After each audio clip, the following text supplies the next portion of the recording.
Sa bawat yugto ng buhay, ang isang magulang ay naglalaro ng mahalagang papel sa paghubog at paggabay sa kanilang mga anak.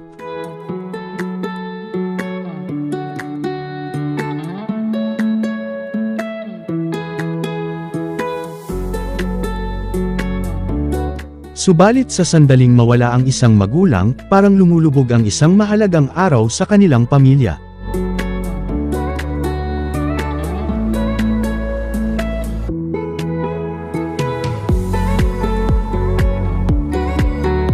Ang kanilang pagkawala ay hindi lamang pagkawala ng isang tao kundi pati na rin ang pagkawala ng kanilang mga gabay, suporta, at pagmamahal.